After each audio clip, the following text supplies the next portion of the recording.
Good morning, everyone. Thank you for being here today. We appreciate it. I'm glad the event didn't fall last Friday when we had the crazy snow. I'm Michelle Canarum. I work for EDSI, regional consultant here.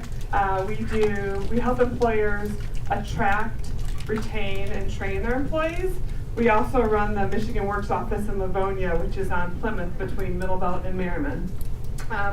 So what I would like to do is introduce our panel first, and then I would like all of you to just stand up and just tell us your name, your title, and your company, just so that everyone on the panel knows who's in the room. And then we'll have Russ do a presentation, and then we'll start with questions. There's note cards on your table, so if you guys have any questions as we get started or as we're going through the presentation, I'll go through the questions on the cards. I'll try to get through all of them at the end. Good morning, everyone. How are you? I'm Lena Barkley with CVS Health, department called Workforce Initiatives. We've been doing apprenticeships since 2005.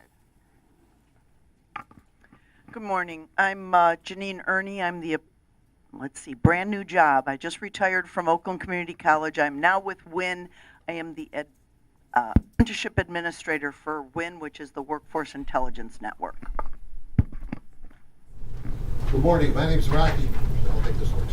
Good morning, my name is Rocky Yakova with UAW Ford, Assistant Director to Vice President Jimmy Settles, and assigned to Skill Trades at UAW Ford and the National Joint Apprenticeship Program. Good morning, I'm Doug Mertz. I am the Ford Motor Company Manager of our UAW Technical Training Center and the company coordinator for our Joint Apprenticeship Program, working with Rocky.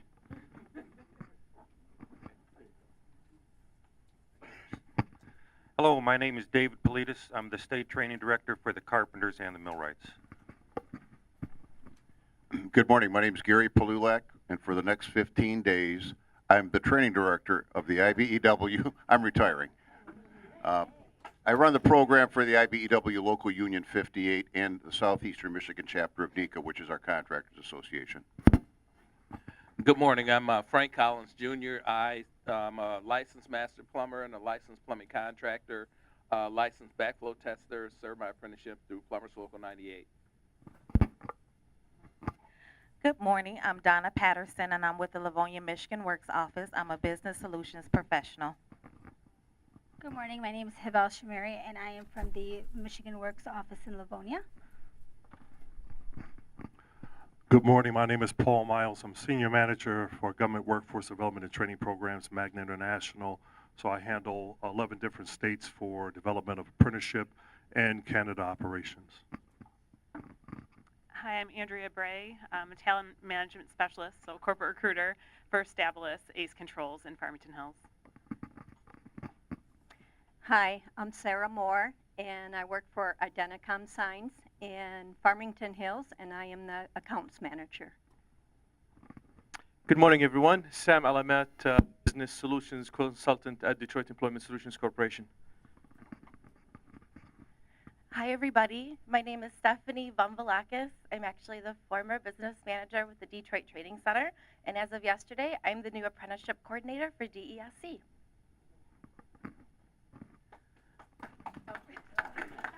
Good morning, everyone. My name is Sami Al-Hadi. I'm a business solutions consultant with Detroit Employment Solutions, Michigan Works Detroit. Hello, everybody. It's Mark DeCoster. I'm with the Department of Labor Office of Apprenticeship. Good morning. Barb Gamber with the City of Livonia, Economic Development Coordinator. Good morning, everybody. I'm Steve Mahalik. I'm the Business Services Professional for Monroe County.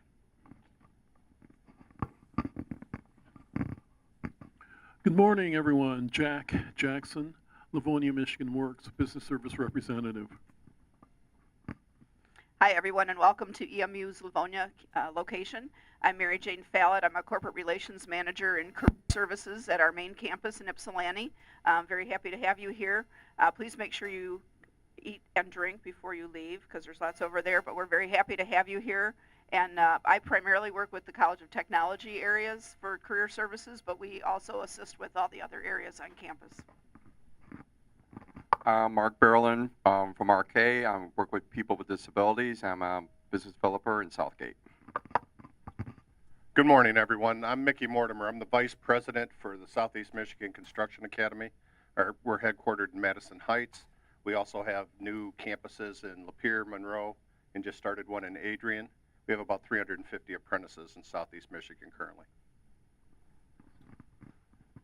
Good morning, I'm Rob Ledley. I'm the Dean of Occupational Programs and Economic Development at Schoolcraft College right next door. Good morning, my name is Verna Ginyard. I'm the Human Resources Manager at Detroit Thermal Systems. With our new collective bargaining agreement, we negotiated a skilled trades training program for which it's not a true apprenticeship, but we are working with Michigan Works to do some of the testing, but would like some additional information. Good morning, everyone. Lauren Jackson. I am the Registered Apprenticeship Specialist at the Talent Investment Agency. Good morning, everybody. I'm Andy Barnum from Allied Building Service Company. I'm a Human Resource Manager. Good morning, I'm Zatavia Morris, and I am Staff Development Coordinator at Transitional Health Services of Wayne. Hi, my name is Carrie Golden. I am the HR Department Head for THS of Wayne. We are in the middle of unrolling, I guess you could call it an apprenticeship for not only CNAs but also recent LPN school grads. Hi, my name is Rochelle Vartanian. I work with Living and Learning Enrichment Center, and we do a lot of things. One of the things we do is try to get employment and job skills for adults and teens that are on the autism spectrum or have related challenges. Morning, my name is Ray Batra. I'm the CEO of Shift Up, which is a new vocational school for digital skills based in Detroit. Good morning. My name is Ashley Artis. I'm an account executive at Stratacom, a strategic communications firm in Metro Detroit. Morning. My name is Elizabeth Alexander, and I'm the HR manager with Means Lumber and Millwork. Good morning, everybody. My name is Bob McDonald. I'm with Michigan Works in the Wayne office, and I'm a BSR for them. Good morning, Pamela Linton. I'm the Apprenticeship Coordinator for Schoolcraft College.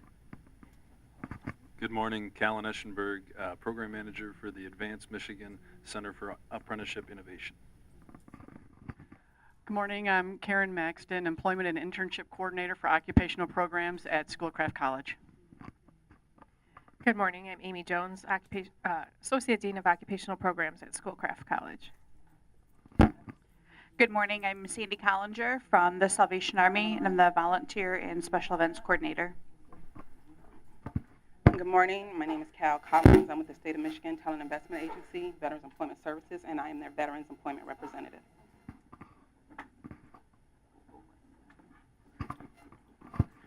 Good morning, my name is Colin Mays. I'm the Talent Development Coordinator at Simca Michigan Works, overseeing all apprenticeships and business services. Good morning, I'm Phil Rue from Eastern Michigan University. I am the Undergraduate Program Coordinator for our Product Design and Development Program. Good morning, I'm David Franco. I'm the Director of Business Development for the Living and Learning Center in Northville. Good morning. My name is Raj Kari. I'm with Newport Engineering Design. I'm Director for Product Design Group. Good morning. My name is Lisa Combin, and I'm with Eastern Michigan University. I work with the EMU Foundation, and particularly in the areas of corporate and foundation relations, and also with the College of Technology. And I just want to take this moment to say thank you to a couple of people in this room for having supported our programs.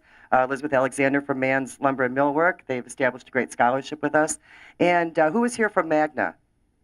Thank you so much for sponsoring the Automobility exhibit at the North American International Auto Show. We had a wonderful time, and thank you. Thank you all for introducing yourselves. Did you want me to have all the EMU alumni stand now? So if you are a graduate of EMU, if you can stand, please.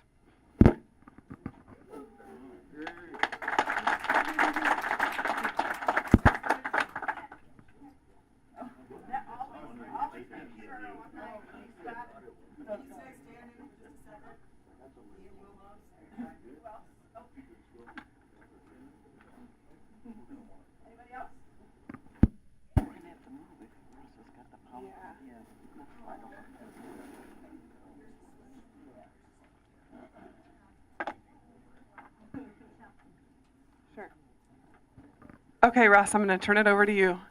Great. So here, Dave Politis from the Carpenters. Well, good morning. Briefly about our programs. We have 7 schools, 7 apprenticeship training centers across the state, and we do cover the entire state. We're completely self-funded, and we're building 2 new schools at this time, and I would say within a year we'll be starting a 3rd new school. Apprenticeships are just very, very important for everybody. It gives a young person an opportunity to come out of high school and step into training and get them a career. And there's so many different ways they can go. They go to the medical profession. I'm tied to the building trades. I'm tied to construction. But you can go to the medical profession, manufacturing. There's so many ways you can go. There's something out there called Michigan Bright Future right now, where we're trying to tie the young people up to be able to ask industry professionals how to get into that industry. What we've done ourselves and what most of the other apprenticeships that I work with have done is created more opportunities for direct interview or direct entry.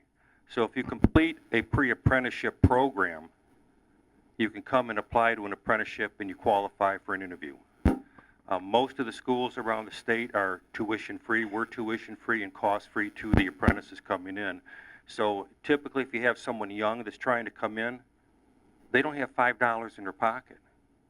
And if you start charging them fees as soon as you walk in the door, it keeps them from coming in. So we're trying to take those barriers down. So pre-apprenticeship training is offered by a lot of different places. Most of them are recognized. And it's a way to get into the schools or get into the apprenticeships for a direct interview, learn more about whatever you're trying to do. But again, apprenticeships in general, they're just so much. All the high schools that we go and visit around the state are going into working with local businesses to meet what the local businesses need so these young people coming out of high school can get in. And it's not just about the young people either. A lot of the apprenticeships will have 40 and 50-year-old people coming into them also. It's an opportunity for someone to learn a craft, learn a skill, and take that skill and become a contributing member in society. Thanks. Good morning. I'm Gary Plulek, Training Director of the Electrical Workers IVEW Local 58. Our geographic jurisdiction is not as large as Dave's, but across the state of Michigan, we have individual locals like Flint, Traverse City, Bay City.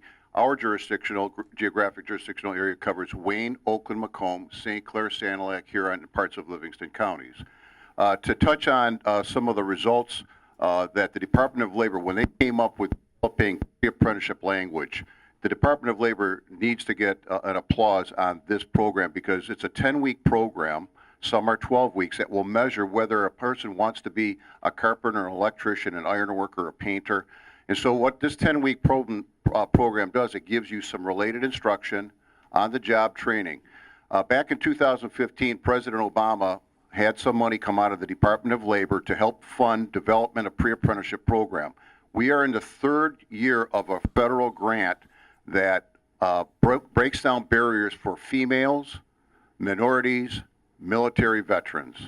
The first year we had 13 out of 13 gain entry into our apprenticeship program, earning union wages and benefits. Last year we had 19 class, 12 out of the 19, the whole class was military veterans.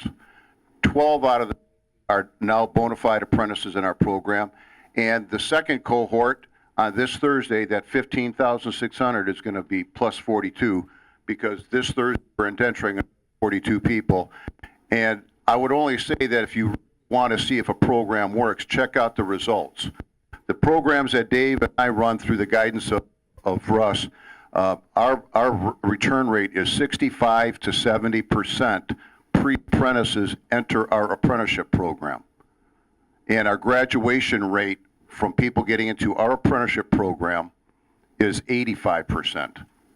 So what it does is it gives an opportunity for someone to say, yeah, I do feel like getting up at 6 o'clock in the morning, putting the winter clothes on and getting out and running pipe in a ditch. Or no, this is not for me. It gets very expensive to run an apprenticeship program. So it gives an evaluation of that individual and us to evaluate them for a higher level of success. We have 3 Department of Labor programs, the residential, the installer tech, and the inside. I have 600 plus apprentices, and that number is growing.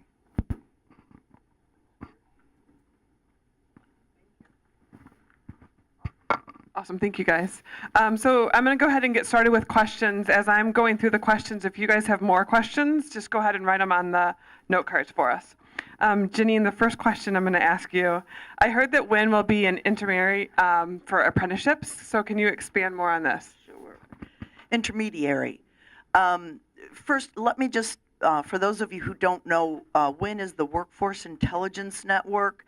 It started out as a collaborative between the Southeast Michigan community colleges and the Southeast Michigan Works offices, connecting business and industry together. It's grown tremendously since it started 10 years ago, I believe. And right now, WIN is part of an AAI grant to expand apprenticeship in Michigan. And because of that grant, they brought me and another young lady on, as she's actually my apprentice. We just registered her. I'm her journeyman, and I'm teaching her about apprenticeship. So that's what WIN is. One of the reasons they brought me on was so that we could do everything we could for industry in Southeast Michigan to make it easy and simple to be a sponsor of registered apprenticeship.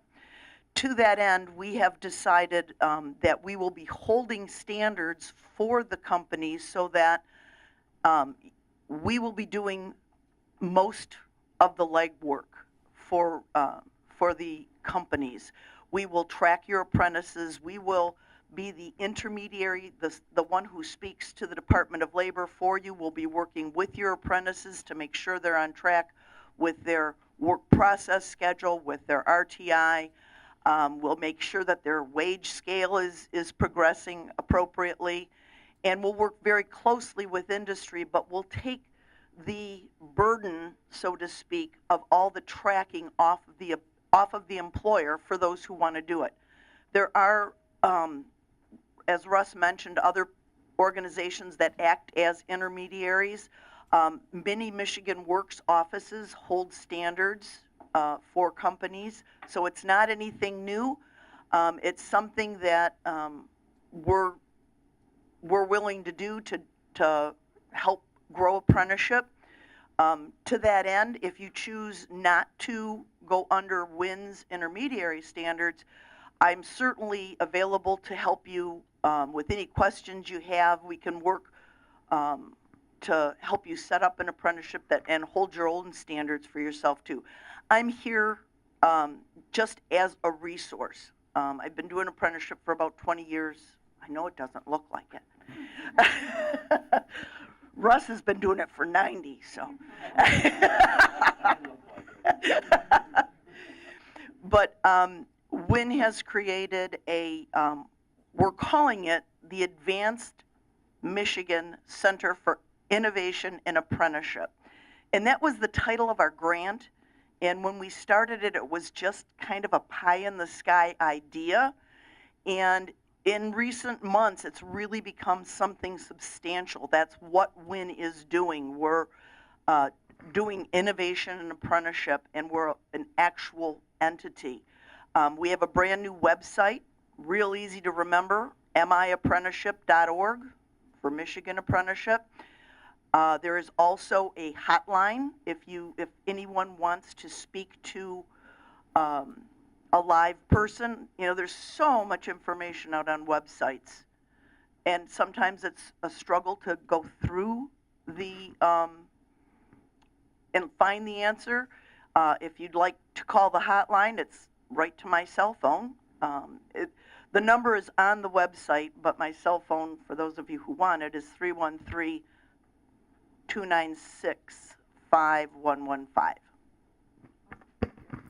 Doug, the next question is for you. Russ mentioned that the standards for your apprenticeship have changed a little bit, so if you want to talk about that as well as Rocky.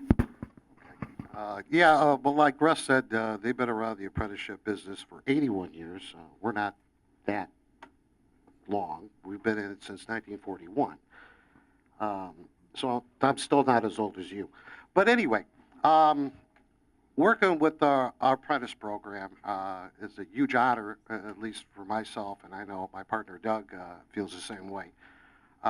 In 2009, I just entered the department, and we had only 17 apprentices, and half of them were laid off. We had over 2,500 journey persons laid off at the time. So since 2009 up until present, we made some changes in the national agreement, if you will, our collective bargaining agreement, and thank God we did, or we'd be in big trouble. Ford Motor Company would be in big trouble. We made a lot of changes.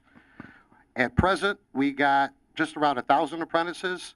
We've graduated, I would say, 500 in the last 4 years. And we look forward to bringing on 300 more this year. So our apprenticeship program at UAW Ford has been very vibrant, and reaching out to our members and getting them involved in the apprenticeship program was a battle.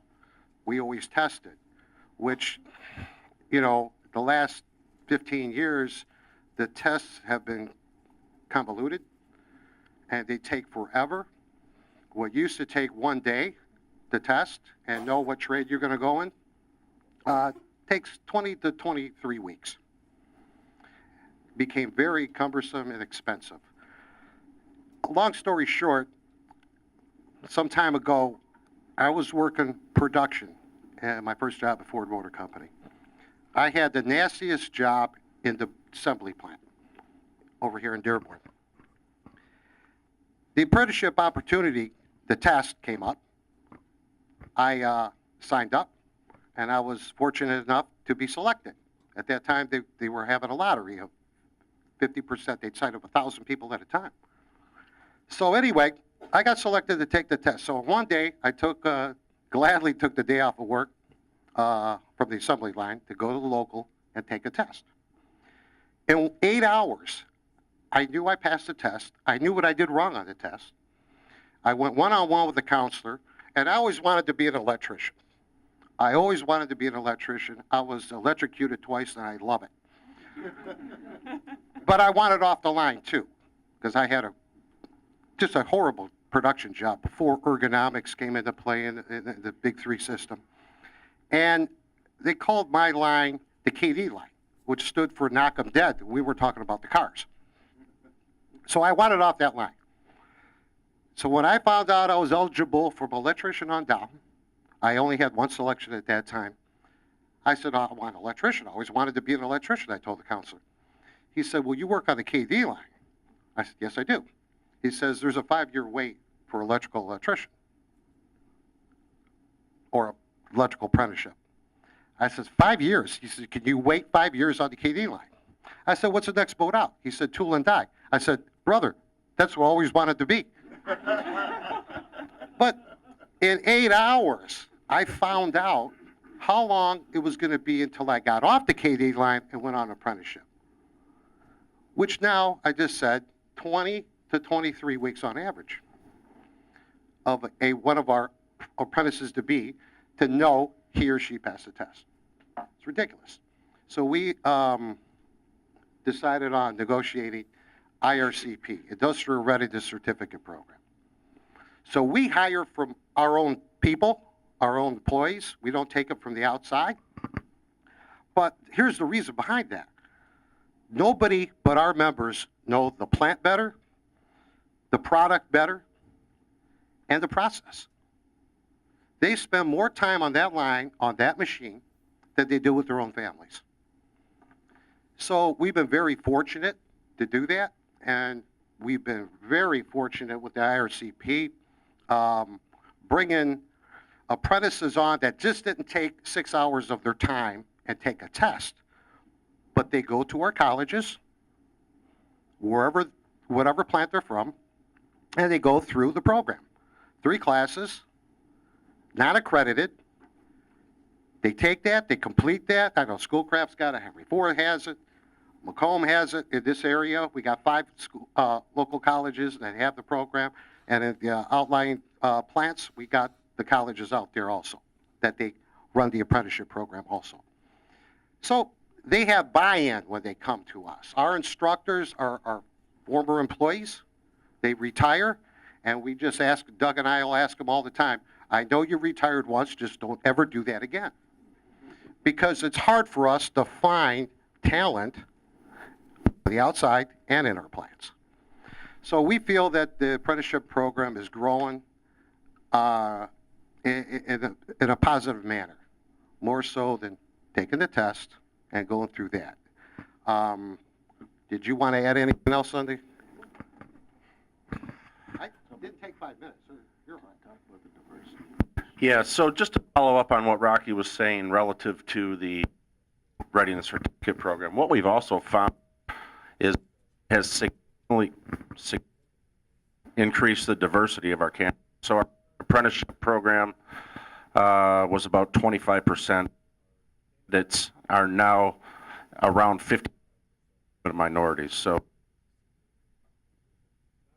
not only with sex and race, but also with age, quite frankly. We're seeing a much younger workforce on our apprentice wait list. Just very briefly, though, Rocky had referenced our collective bargaining agreement. So our standards are registered, obviously, with the Department of Labor, but probably 90% of them are contained in our collective bargaining agreement. So we continuously talk. Rocky is the coordinator, the assistant director, and I have 6 other guys that work with Rocky that consist of his team, and then I'm the company team. So I kind of like it that way, frankly. But we speak daily on how we can improve the program. And some of it we can do, as we're talking about it, some of it will need to be negotiated. But we also have a handbook that all of our reps have, which take the standards to another level. So is it a little bit prescriptive? Yeah. But we have, 24 locations, I think, throughout the country. We want to ensure that everyone handles it consistently and that there are no situations that are kind of outside of the process that we've described for, I think, somewhat obvious reasons. So, in summary, it's an 8,000-hour apprenticeship. As Russ had mentioned, 576 contact hours, which we far exceed in virtually every of our 9 apprenticeable classifications. We do midterm 4,000, 8,000-hour assessments at our center in Lincoln Park. So regardless of where you're from in the country, you spend about 5% of your apprenticeship at our center, 15% in the community colleges, and 85% on the job training in the plants. We also do, in the plants, every 500 hours, the apprentices are assessed based on shop performance from their journey, feedback from their journey workers, as well as the salaried supervisors and so forth. And then we also, as a National Joint Apprenticeship Committee, make it out to the plants. We try to make every plant 2 times a year, and we talk to every apprentice, see how things are going, talk to the management team, see how things are going, and get feedback in that regard. So we keep a pretty close eye on our apprentices. Lena, can you tell us a little bit more about CVS's apprentices, what occupations are available, and how long you guys have been doing the apprenticeships? So happy to. We actually got started in apprenticeship in 2005. We applied for the President's High Growth Initiative grant in 2005, and we had an opportunity to put our information together with what we do internally with our training, and we actually won $1.5 million to actually start the apprenticeship. Since then, we're now in 23 states. We actually now in Michigan have a new apprenticeship with logistics at Henry Ford Community College, so that's my new baby.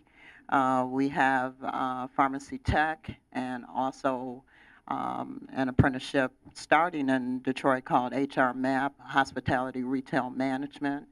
And so throughout that, I've been blessed to work with Dave Jackson here in Michigan. I'm going to shout his name. But what we were looking for was to take what we do and actually reach out to more of a diverse population. We wanted to touch the people who probably ordinarily didn't even have a chance to get into CVS. And with that, we work with our youth programs, our seniors, our disability, we call them challenged, or because everybody's challenged now, I think. And then our military and military spouses. And again, with that, we wanted to increase our diverse population. So we can, a lot of you in this room, I probably have a chance to work with. I'm here on behalf of Donna Patterson with Livonia, but glad to see my new person at Detroit Employment Solutions, which I'm on the board. We have a grant, an AAI grant that we're working with right now that's going to flow into America's Promise. So what we're looking for is to touch those individuals to meet what CVS's standards is, to making sure that they understand what the CVS health really represents. And we're not just the retail anymore. We're quorum, which is specialty. We're the largest hiring force of nurses in the country. A lot of you didn't know that. Omnicare, where we have going into the nursing homes, filling that need with technicians. Of course, our new merger is Aetna, which we don't even know the scope yet of what that's going to represent with apprenticeship. So with that, we're moving people out of poverty. That's what we want to do. So we're taking an individual and actually doing now pre-apprenticeship and then having them an opportunity to actually do an externship in our stores. We train them to be confident on our application process. Every week we get the openings to the stores to what we call open recs are available to where we can place that individual. We want them to, we have so many stores that we can place them just about anywhere, but we want to really connect them to the stores that are hiring. Let that manager take a look at them and see them in action. And then we want to have them do so well that they say, where have they been all their lives? And we want to hire them. So that's how we got started. We want to continue on. I probably have, once Dave Jackson gets through, I probably have 1,500 of those new apprentices throughout Michigan. I actually have 7 states that we're working. My newest apprenticeship is Iowa. We just got registered in Iowa. So we're here to really get that diverse population in there. And a person maybe that young person who, you know, had a child when they were 16 and still trying to retool themselves. Or my newest apprentice was 53 years old and just coming to this country from Trinidad and actually just wanted to reinvent herself, and she's doing fantastic in our stores.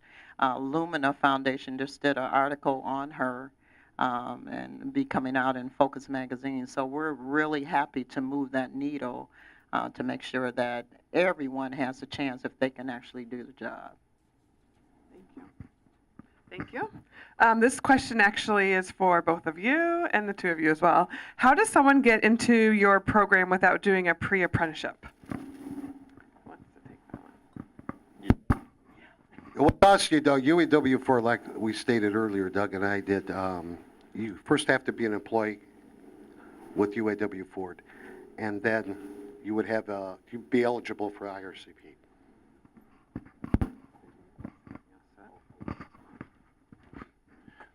In our program, we're guided by the Department of Labor standards that we're signed off on.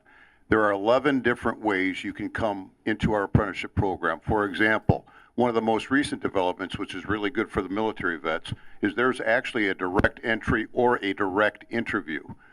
About 80% of our people, though, they take the test. It's an aptitude test that measures your reading comprehension, because we have to have a certain aptitude to go through the technical manuals.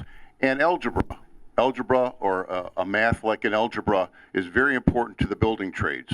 So those are the two things that are measured on the aptitude test, which is about 80% of the people come in. But the pre-apprenticeship, the military, there's an organizing aspect where we'll take non-union electricians into our local union that have prior experience. So back in 2011, I think we developed a revision set of standards that are helping us embrace people that want to get into IBEW Local 58.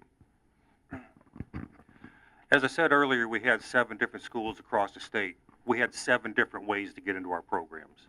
It did not work. We're in the process right now of getting a new set of standards.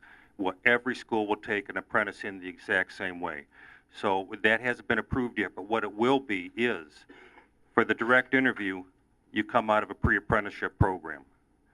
If you're just coming in off the streets, you get an application, and we will be giving the work keys assessment tests. And a lot of the young kids in school, high school and everything else, are actually taking these tests inside high school now. So it's not something alien to them, it's something they've already experienced, and so they're comfortable with it. And we will be giving 3 tests: applied mathematics, reading for information, and locating information. And everyone that scores on that will be getting an interview from that point. So we're trying to make it a lot simpler than what we used to do. And so work keys or coming out of a pre-apprenticeship program.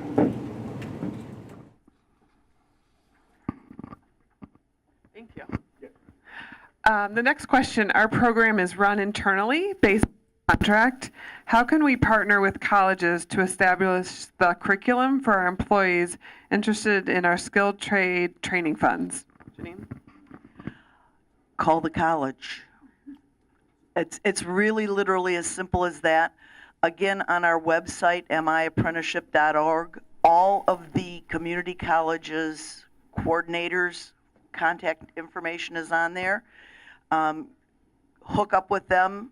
They'll either come out to you or you go out to them and talk about what classes you're looking for, and they'll set you up a curriculum. It's really as simple as that. And that's it. I almost said something. Next question, what communication efforts have you found successful in marketing your apprenticeship opportunities to eligible candidates? Who wants to take, do you want to take that one? We use our CVS website, and we work with our partners. We actually have a flyer for the AEI grant that we're doing. We even went on Facebook. You have to take the media where it's most effective now. For us, it's really just getting the word out to, as we said, the normal, and I hate to use the word normal, it's the different population that we're trying to really touch. We work with community colleges, we work with all kinds of agencies to get that extern from the high school, Oakland Community Schools, some of the other schools that we work with, into our stores to do their experience or their externship. But we're looking for that person who, as I stated before, if you are able to do the job, then we want to actually work with you. As I stated, we're looking for that diverse population that really didn't get a chance to really get in the normal fashion with CVS. So that's really a lot of my job. So just word of mouth, working with the Michigan Works agencies to actually promote it. I can take you, work with you, train you, mentor you, and have a job within a certain time frame so you can be continuing to work and learn. That's what we want to sell at CVS. And you can start at entry level, and the sky's the limit to where you want to go in the enterprise that we are now. So it's just word of mouth a lot of times, and then making sure that I, as a workforce initiative team member with CVS, can touch all of you. I have the entire state of Michigan. So we're working with Plains Field, with the disabilities program. We're going to put a mock up there. What can we do to just get the opportunity out there?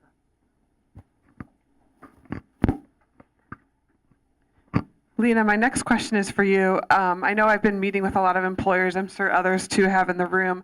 What advice would you give to an employer that was on the fence as to, should I do an apprenticeship? Should I not do it? You know, I think it's getting easier than it's ever been. When we first started, you know, manually going into Rapids and putting those people in was the challenge, because on top of everything that we do in our normal job, we had to add that. But it's getting very much better to what that representation of how we do the data. I'm so happy to work with a corporation that has an advisory council for apprenticeship right in our department. We have consultant that keeps our standards up to date. We've gone now, as Russ said, a competency-based model. We want to streamline as much as possible, so it's getting easier. You know, stay on it. I mean, as I said, it's worth the while to start your apprenticeship, make sure the standard's there, you know, putting that person in at the beginning, maybe, you know, creating a staff person who can actually assist with making sure that you can track what happened this year, what, you know, what their wages have gone, what position they're in, and then, you know, the accountability to what that's going to look like a year from now. So we've grown as a company to make sure we have that process in place. So it's getting easier. Please use, this is to me the original college, because everyone out there can't afford or won't be able to go to a 4-year, but they can get into apprenticeship, started, and then working with companies can continue their education, can look at that technician who now can be the store manager, or that one who can go on and get that 4-year degree. We're looking for our future pharmacists, and from this apprenticeship program, we've had success with doing that.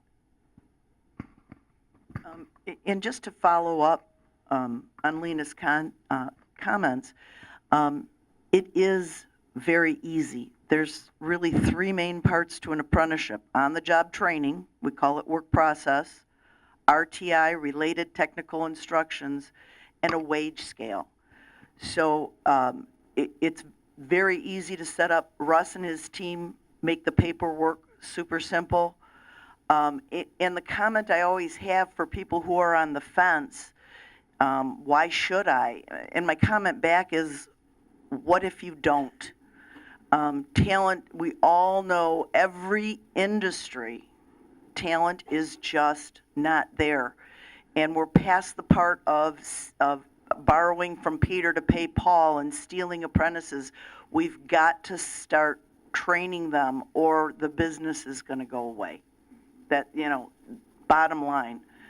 So it's, we're all here, Mark and Russ and Mary Beth, all of them are here to help, as I am, as all the apprentice coordinators in the room, whether you're at college or at Michigan Works.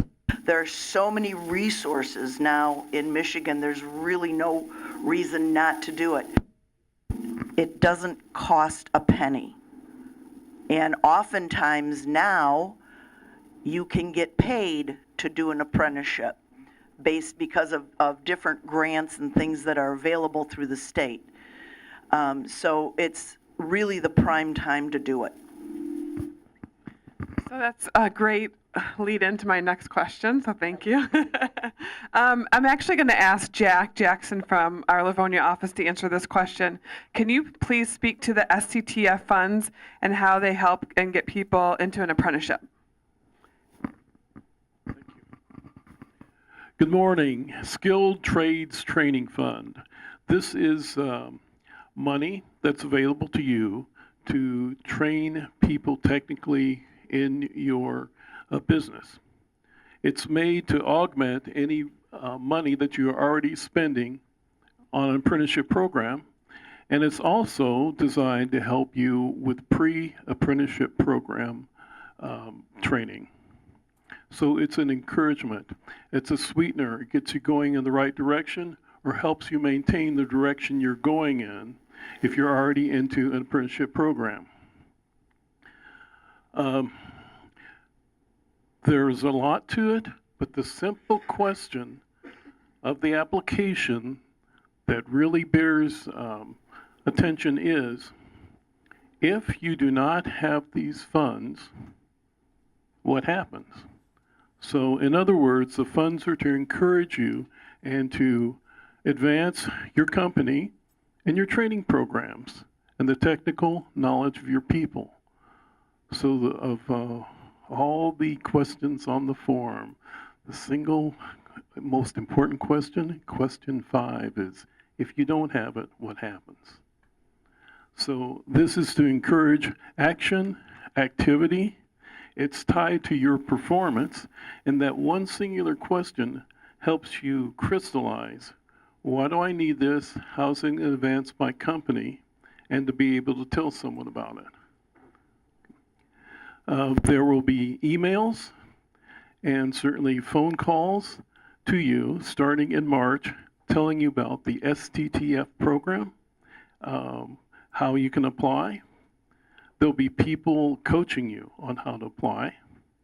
And September, October is usually the deadline.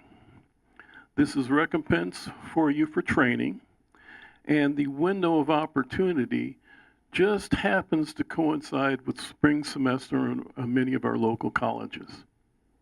Thank you. Thank you, Jack. Janine, last question, META has been mentioned. Can you tell us what that is? Certainly, a little commercial. META is the Michigan Educators Apprenticeship and Training Association. We're an organization of RTI provider people, mostly community colleges, but also the training organizations.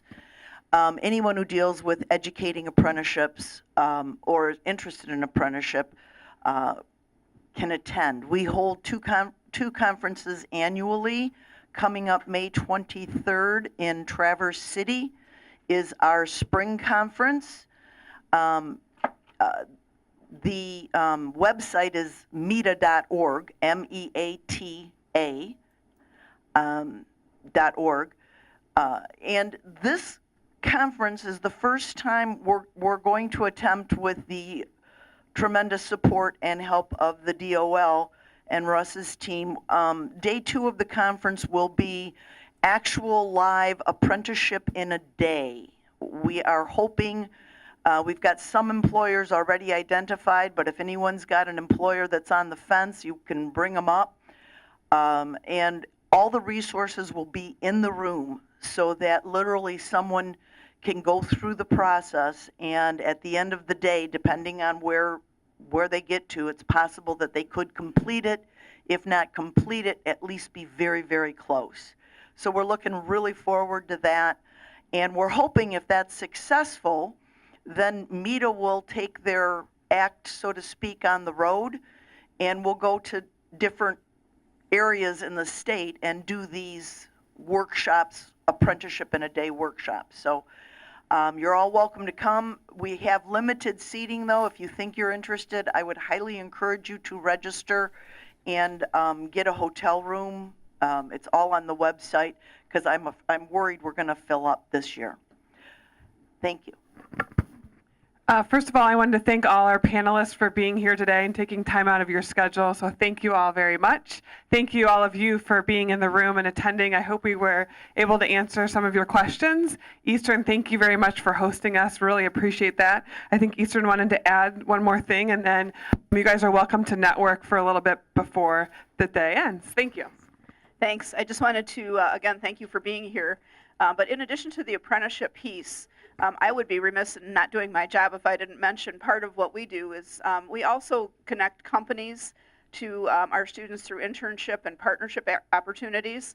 And so even though ours is a different type of educational piece, I'm part of the committee because it all sort of fits together and there's all different needs for different employers. So if you have an interest in internships or any type of partnerships or senior projects, particularly through the College of Technology, I'm your person. So thank you again for being here. Michelle, do you have more to add?